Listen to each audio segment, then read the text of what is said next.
Men don't love bitches, just as women don't love assholes. And if we do find ourselves in that part of our lives of attracting those people, it's coming from a sense of an unhealed spot within our lives to even accept that into our life. Dating's hard in this generation, you guys. It's complicated. The whole masculine, feminine energies is talked about a lot, and it can get confusing, as well as just confusing in today's society, because we live in a society where women aren't fully able to be in their feminine because men aren't fully in their masculine. And it's creating an off-balance society of men being emasculated, and women being masculine. I really do hope that everyone watching this to know that you're worthy of a gentle, safe, nurturing love. You are worthy of that. I don't think relationships should always be so turbulent, so toxic. And if you find yourself constantly being in relationships with people who are really just giving you a reflection of what's still inside, you guys. So if you're attracting bitches in your life, where are you being a doormat to yourself? And women, and this is for guys too, standards, boundaries are very important. So if a woman has standards, does that make her a bitch? I don't know, maybe, but then it would make a guy a bitch then too. Shit. We all need some sort of directory when we get into a relationship, or we'll have no internal compass to guide us to what is actually what we are deserving of, what we are wanting, what we are desiring. I wish more people would take time to actually heal themselves, truly at least start. You don't have to be fully healed to be in a relationship or worthy of love. Not what I'm saying, but I do think it's important to know your trauma, to know your triggers, to know your attachments, and to work with yourself a little bit before you get into a relationship. And if you do find yourself in a relationship and your traumas are coming up, your triggers, whatever, I hope you have a partner who is willing to do that work with you. And not all the time, you guys, you're going to be attracting a partner on this self-healing journey. Or maybe you are, but sometimes compatibility is huge in relationships. To attract someone who has compatible trauma with you, it's really crucial if you're wanting to heal in union with one another. And I say this because one person's trauma, let's say two people have abandonment wounds and their parents were never around, or they never felt worthy of love because mom and dad were always too distracted with their life, so they felt alone. If those two people come together, they're gonna fit. They're gonna be able to heal one another just by their own presence. And that person always wanting to be around won't come off as needy or codependent or whatever. Those two will just mesh well. But if you have someone with a trauma of their parents being really overbearing, really overprotective, maybe over loving in a sense, that person with abandonment wounds, you guys will almost be repelled by one another, because that one person with overbearing parent trauma, your need for maybe their attention will come off as irritating, as needy. And for the person with abandonment, their lack of attention, their maybe lack of warmth to you or understanding of where you're coming from, you're gonna feel even more abandoned in that relationship.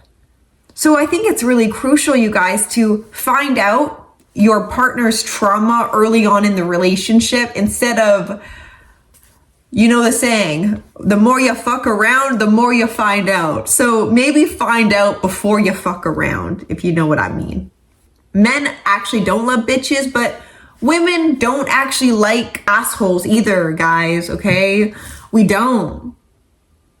Now, if a woman does like the bad boy, the boy that treats her poorly, it's because that's what she's used to.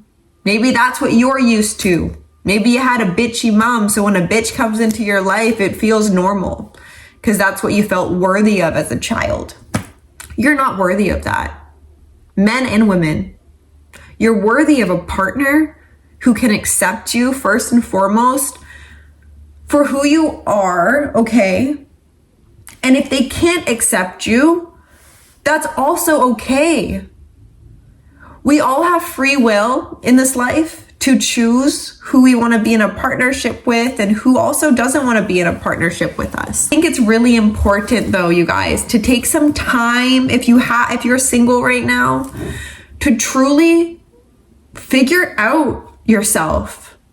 Instead of attracting people into your life as lessons to show you what's still inside. And when you can heal yourself, or at least become aware, your attracting force won't be coming from a place of need, of needing someone's love, needing someone's validation because you gave it to yourself. We live in a society where validation is easier than ever to get.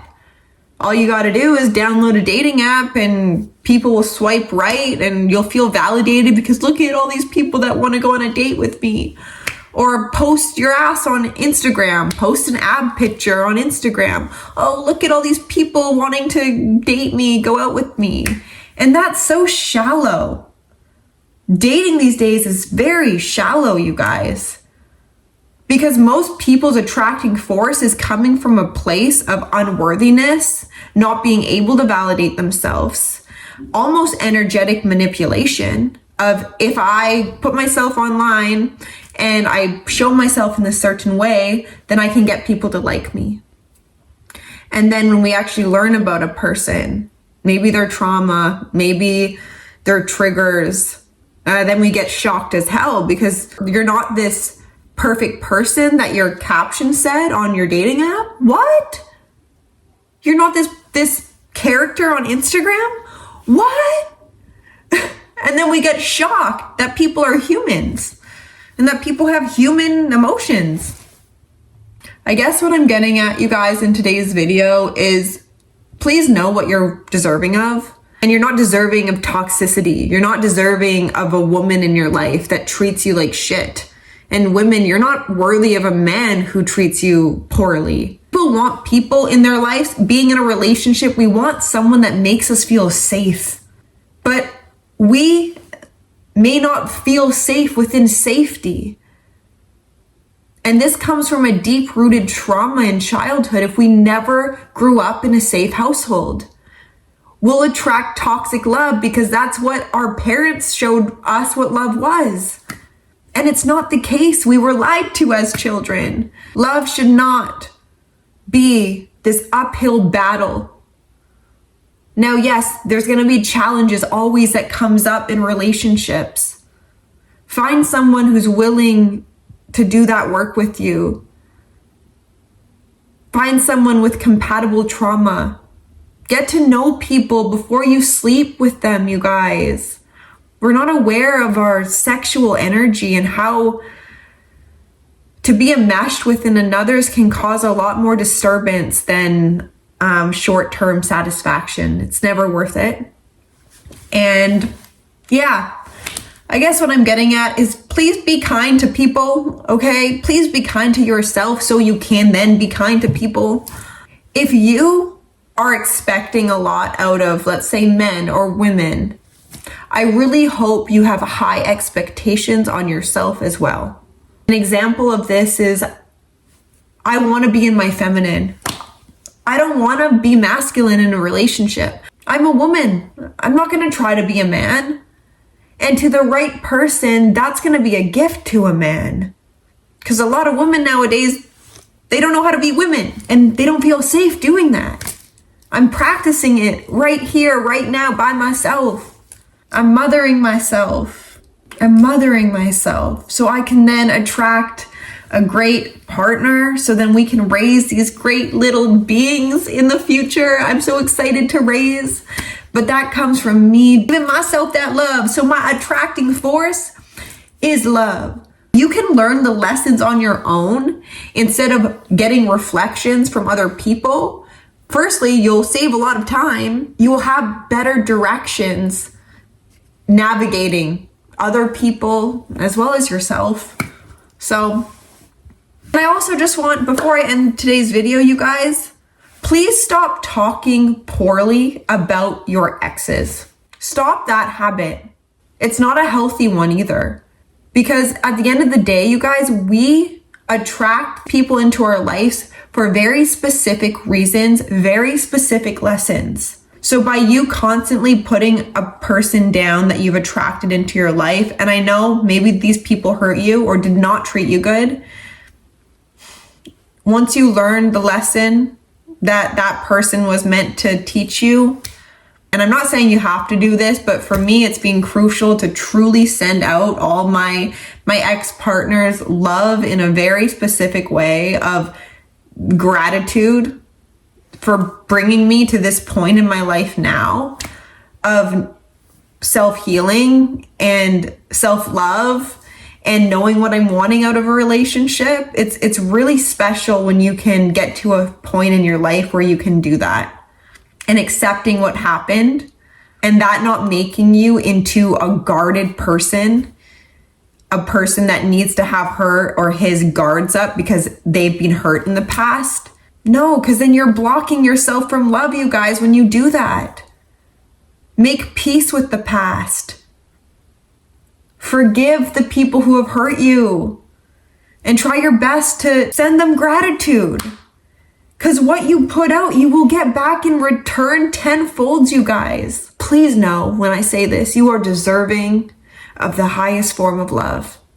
A soft love, a gentle love, a love that is not an uphill battle, but is a hike. And with hikes, it comes with valleys, streams, highs, lows. But you guys are hiking partners. And it's important to have a hiking partner, okay? I love you guys, and if you liked today's video, let me know in the comments down below. Give it a like, hit the subscribe button, and I will see you in my next video. Bye.